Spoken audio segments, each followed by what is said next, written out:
2021 was a big year for music documentary films. We're going to talk about 6 of them right now.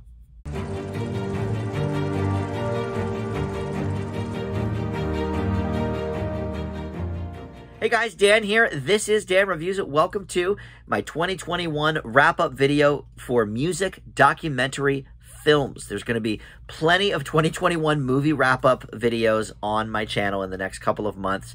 I'm going to be doing them up until the Oscars come out.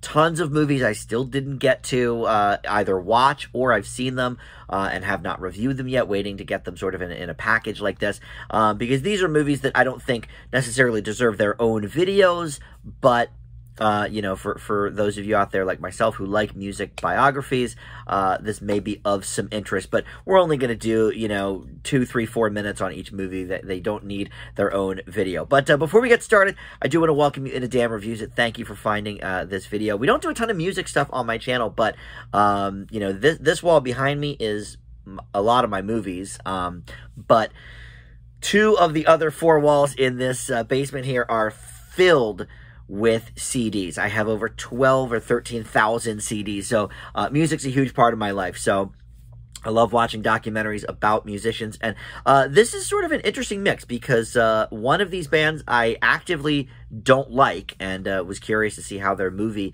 was going to come up, because it's getting some Oscar buzz for possible documentary feature inclusion. And then another band I didn't really know much about, but a big-time director stepped in and did their story, so I saw that. And then the others are about, you know, musicians I like, and then one is about a festival that I actually considered going to back in the day. So a lot of ground is going to be covered here, a lot of different genres of music. But I do want to point out, before we get to the 6 new documentaries that I have not discussed yet, I do have standalone videos for 2 pretty big music docs from last year. Billie Eilish, The World's a Little Blurry, that was directed by R.J. Cutler. You can see that on Apple TV+. I gave that an A-. And then Summer of Soul, or When the Revolution Could Not Be Televised, directed by first-time director Questlove of the Roots Crew. That is on Hulu right now. I gave that an A+, and that is currently a pretty strong frontrunner, not just for a nomination, but possibly for winning the best documentary feature of the year. I've only given 2 movies so far from 2021 an A+. The new version of West Side Story got an A+ from me, and then Summer of Soul got an A+ as well. So definitely check out that one, and maybe the Billie Eilish one as well. But let's dive into these 6.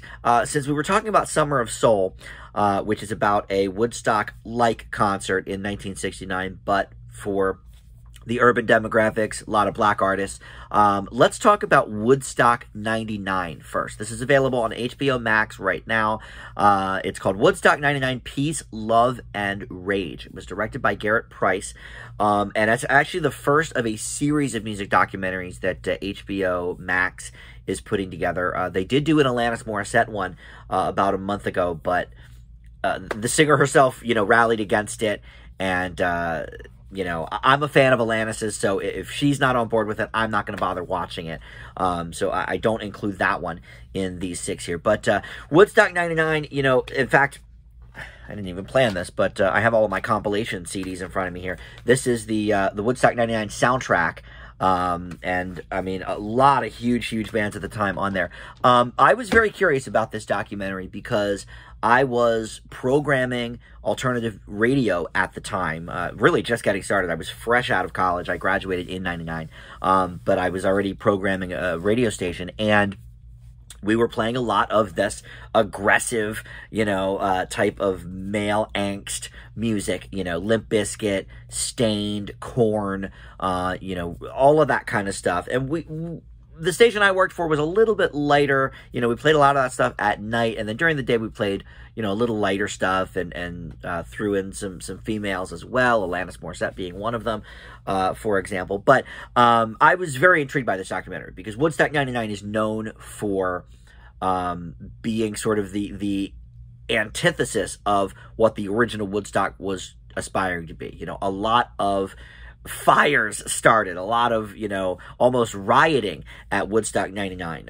ridiculous consumerism of, you know, charging $6 for a bottle of water. And, you know, the porta potty issue was not great. And then a lot of women being raped, going up to crowd surf or whatever, and then ended up, with people grabbing all over and all that stuff. So I was really intrigued by this. And I'll say up front, this is going to be my longest review of all 6 of these, because it was just so interesting to me. Because what Garrett Price did here as director is not only took a look at why Woodstock 99 sort of fell apart and what went wrong, but the culture at the time. It's a really nice time capsule of that era. They talk about the Bill Clinton, Monica Lewinsky thing. They talk about, aggressive rock, sort of being more the norm on the radio, and artists like Limp Bizkit, coming to prominence. And also, just the air at the time of the sort of male-dominant thing. I remember going to a lot of shows back then, because as I was a program director at a radio station, I got free tickets to a lot of shows. So I would go to all these different shows, and I mean, it was a weird flashback to watch this kind of stuff. I did not go to Woodstock 99. My buddy Jason and I almost did. We talked about going up, and I could have gotten free tickets if I wanted to from one of the record labels, I'm sure. But, we decided, what, let's not chance it. Let's stay here, because we didn't want to, like, camp the whole weekend and that kind of thing. And I'm glad we didn't go at the end of the day. But, going to concerts at that time, it was tons of, show us your tits kind of stuff, and girls taking their tops off at all these different shows. And it was this really sort of gross thing hanging in the air. And this movie, this documentary, talks about that perfectly. I mean, it is a perfect time capsule of that time in music and culture and what was going on. Like Total Request Live, they go into MTV sort of going overnight from, my MTV to my little 10-year-old sister's MTV, with Britney Spears and NSYNC and Backstreet. And so MTV was at the concert sort of doing color commentary, and they were getting booed and things thrown at them all the time, because even though they were playing bands like Korn, it was next to the Backstreet Boys, and that kind of thing. So I thought that was really interesting. I think this is a fantastic movie. It really, really covers a lot of different topics that I didn't even think about. Like, I just thought, okay, they're going to cover Woodstock 99 and what went wrong. It goes so far beyond that, and I really appreciated that, and I respected it. And this is, of all the documentaries, including Summer of Soul, which I gave an A+, of all the documentaries I'm talking about today, this one stuck with me the longest. For weeks after I watched it, I was thinking about all the things in the documentary, and they interviewed, I think it was Jewel, but she said that there were only 3 females on the entire bill. Her, Alanis Morissette, and Sheryl Crow, and they placed one each day, specifically, and like in the middle of the day. And these guys, with their macho nonsense, did not care to hear, Alanis Morissette sing Ironic. So the interviews here are great. So look, I don't want to make this video all about Woodstock 99, but I probably could. This is an excellent documentary. I give it an A. One of the best of the year, once again, for me. All right, so let's move on. Let's talk about the Sparks Brothers. This one was in theaters in June, and it's now available at all your on-demand services and on DVD as well. This was directed by Edgar Wright, the Edgar Wright that does, Shaun of the Dead and all of that kind of stuff. But it's about these guys, Ron and Russell Mael, who are known as Sparks. And this is a band that I was a little bit familiar with. I knew a couple of their early 80s hits. I knew they were a musical guest on SNL in like 82, but other than that, I didn't even know they were still making music. And here, not only are they doing it, but they're cranking out a new album, every year or two. And I thought this was really interesting. I actually saw this in theaters over the summer. But never got the chance to really review it. But I thought this was a really well done portrayal of these guys, because for somebody who is a music fan, these guys are under the radar for me. I don't really know much about them. And even when they were, showing, oh, here's, they did this album and this song was a minor hit, whatever, I didn't know it. So they were taking us sort of through everything. But, look, Edgar Wright obviously is a very competent director, and he did a great job telling us who these people are, why they are kind of important for the alternative rock industry, or, the more, I don't know, sort of off the beaten path, trendy sort of atmosphere, Sonic Youth and Beck. Oh, actually, I'm wearing my Beck shirt. Okay. Sometimes I don't plan these things. I just grabbed a music shirt out of my closet because I'm like, well, I'm going to be talking about music documentaries. But yeah, Beck is actually interviewed in this movie. So maybe subconsciously I thought of that. But yeah, they sort of talk about why they're important. And even though their music, it's fine. It doesn't necessarily appeal to me. I didn't dislike it, but it was kind of like whatever. I can't imagine, going to one of their concerts or anything. But it was a great representation of why. What makes this band and these brothers specifically, at the end of the day, still, doing music. And, we see so many brother bands fall apart, Oasis and Stone Temple Pilots and, Black Crowes. But it's rare that we have a brother duo that sort of is thriving in their little niche, And so I thought it was a very, very interesting movie. It is a little long, though. It runs like 2 hours and maybe 10 minutes or something. By the end, I was like, okay, we got it. We're now in the present day. Like, just sort of wrap it up. But I thought Edgar Wright did a real solid job with it. So I give the Sparks Brothers an A-. Let's move on to The Velvet Underground. This is on Apple TV Plus. It just dropped, I guess, about a month ago. And I wasn't going to watch this because Velvet Underground is a band I actively don't like. They even non-music fans, I think, will know some of their songs. They sing Take a Walk on the Wild Side, the original version of that from the 70s. Sweet Jane, you may know because it was in a lot of different movies. And Lou Reed is the lead singer. You may know that name. He died a couple of years ago. But this is directed by Todd Haynes, and it takes us through the inception of the band and, what these guys were doing when they were kids, John Cale and Lou Reed, and through their sort of success in the 70s and 80s, and then even afterwards. But I thought it would be interesting for me to watch a music documentary for a band that I really don't care for. And it's getting some Oscar buzz as a possible nominee for Best Documentary, so I figure, well, I gotta watch it then, and sort of see what all the buzz is about. And I do sort of get why this could be an Oscar contender. First of all, people in the industry do love Velvet Underground. Like, they're one of the big bands in Rolling Stone. Like, oh, Velvet Underground, always so, evolving and such trendsetters and all this. They worked with Andy Warhol a lot in the 70s. He did that famous Banana Peel album cover for them. And Andy Warhol's another one. Like, that pop art kind of thing, it's not for me. I guess I like something a little more mainstream. It's a little too avant-garde for my taste, and the music of the Velvet Underground is the same.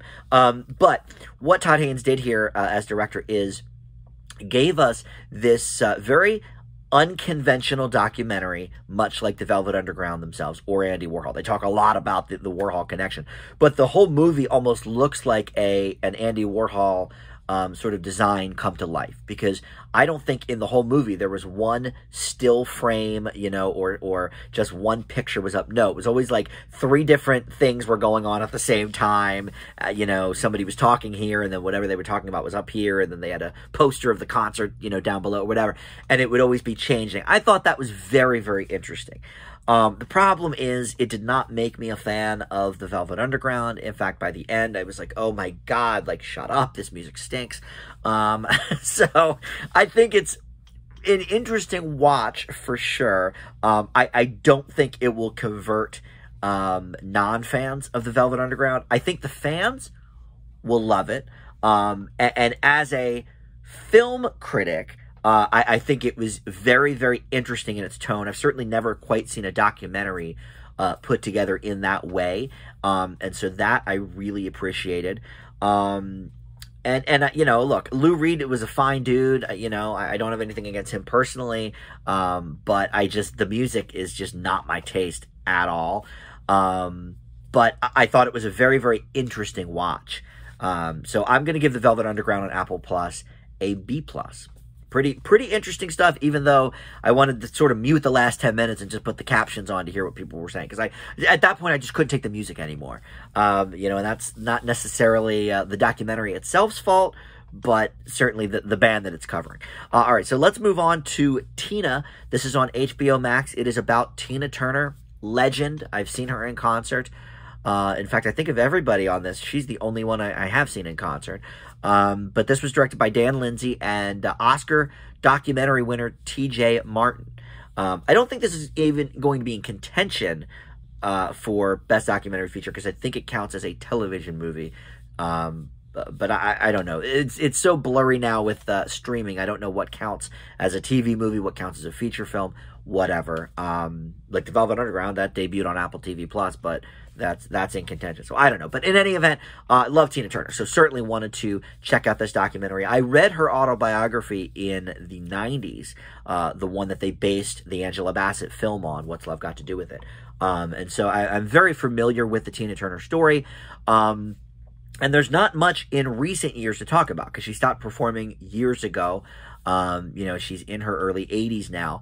But she sat for a lot of interviews for this movie, and they got a lot of really good, sound bites from her, and talked with some of the other people in her life.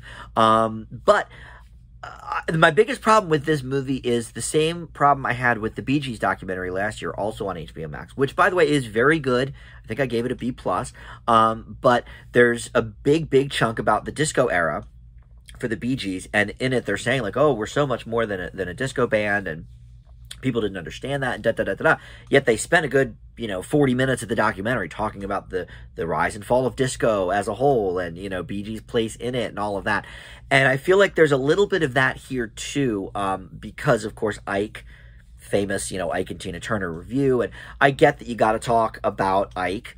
It goes with the territory, but they spend a good portion of the last half hour of the documentary saying like, oh, Tina's so sick of talking about Ike, and she's her own woman, and she's not defined by Ike Turner, and Yet they kept going back to that well, oh, and then in the 90s Ike did this, and oh, Tina and Ike, and I just was thinking like, okay, well, if she's so much more than Ike, and she is, I think maybe we can get rid of the Ike parts by the time she hits the 80s here, and she's doing her own solo work and, selling out arenas and all of this stuff on her own merit, aside from Ike. And they don't really do that. Like, Ike is part of the story the whole way through. And I thought that actually did a bit of a disservice to Tina Turner herself. But look, the music obviously is great. It talked about all of her big hit songs. It talked about her slight acting career with the Mad Max movies and all of her stage shows, and her stage concerts and all of that. And just, it does give us a nice package of the woman herself, which I really did appreciate. I'm not sure that I learned a ton new from it because I read that autobiography, but it was great to sort of recapture that because I read it, 20 years ago or whatever. So I liked this movie, but like that Bee Gees, I'm going to leave Tina with a B+. So the last two are both available on Prime. They debuted over the summer, about two divas that I would love to see in concert, have never done so. Mary J. Blige's My Life, directed by Vanessa Roth, and Pink, All I Know So Far, directed by Michael Gracie. Let's tackle Mary J. Blige first. So My Life was her second album, and this is really, the culmination of, okay, the 25th anniversary concerts for that 1996 album, or 1995 album, whatever, because I guess the concerts were before COVID. Maybe that was it. 1994 to 2019 was the anniversary, and so they've recorded it with those concerts. But anyway, it's basically a celebration of that album and talking about what an impact it had on the R&B community, and what an impact it had on her career, and X, Y, and Z. And I'll be honest, I was not as familiar with that album as I was with the first record and some of her later albums, the more pop-friendly stuff.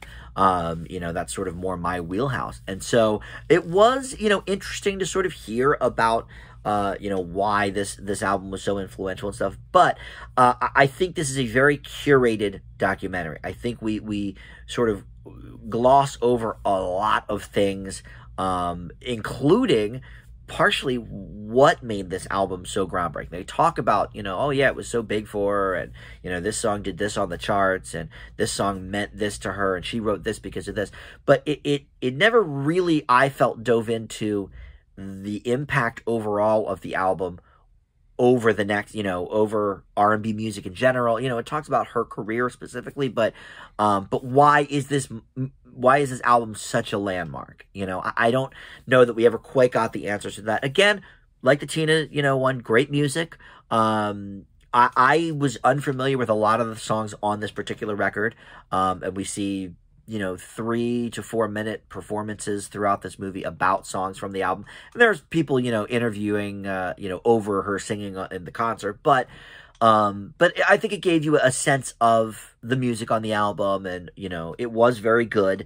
But I felt this documentary was very safe. I felt it was very curated. And we didn't hear a lot about her relationships with certain people in the industry as well that were, fodder for some tabloids back in the 90s. I remember that. They didn't really dive into that at all. So overall, this is probably my least favorite of all 6 of these we're going to talk about. I give Mary J. Blige's My Life a C+. And then finally, Pink, All I Know So Far. This is also on Prime, and like I said, it's directed by Michael Gracie. And this is more about, I would say, Pink's life now with her kids and being a mom, and, sort of combining that with being an A-list, superstar on stage, and her home life, and sort of balancing all of that, more than okay, here's a history of Pink, here's why she's Pink, and whatever. And this is somebody I've tried to see in concert several times, and it's always sold out. But, I've loved watching her on the MTV Video Awards and the Grammys and all of that stuff when she performs. I am a Pink fan. So I liked this an okay amount, but like the Mary J. one, it seemed a little safe for me. It didn't delve deep enough into... I know in the early 2000s, there was a lot of issues with her record label because they wanted her to be more of a Britney Spears type. And she said, nuts to that. I'm going to do my own thing. And so there was, some compromises there with when she had to get the party started out and stuff like that. But, in the last 22 years or whatever, she's obviously established herself as very much her own person and very outspoken and stuff. And they dive into that, a bit, because that's who she is today. But I feel like we needed a little more tension sort of leading up to all of that. Both the Pink and the Mary J. Blige one, I just felt were more of a kind of behind the music overview of, a couple of particular things. For Pink, it was being a mom. For Mary J. Blige, it was this one album, rather than sort of diving into some of the nitty gritty that Behind the Music was kind of famous for, when that show was on. So overall, I did like this. And again, great music. Pink can certainly write a hook in a song. And it was great to see some of the concert stuff there that they went over. But I wish there was a little bit more sort of pushback from the things that have been in Pink's life that have been distracting and not great for her career perhaps, and how her 3rd album totally tanked, and then she came out with the 4th album that was a huge hit. I would have liked to dive in a little bit deeper to that. I mean, it's stuff that I generally know, but again, safe, I would say, a little bit for this documentary. But again, great stage work, good seeing her on stage, great music. So I'm going to leave Pink, All I Know So Far, with a B-. So that's going to wrap it up. So 8 music documentaries total, if you include the Billie Eilish and the Summer of Soul, and a lot of these real good. That Woodstock 99 one, man, I could go on and on for 5, 6, 7 more minutes about that. And what an impact that movie specifically had on me, and just going back in my mind and like, oh man, I programmed a lot of this music, this angry, music that did not permeate the culture well.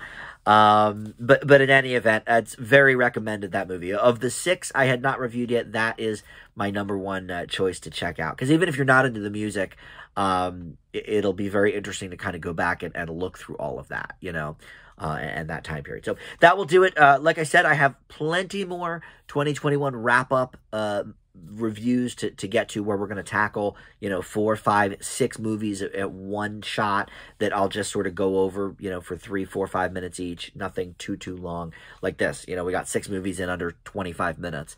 So thank you for watching. We'll see everybody next time. Bye.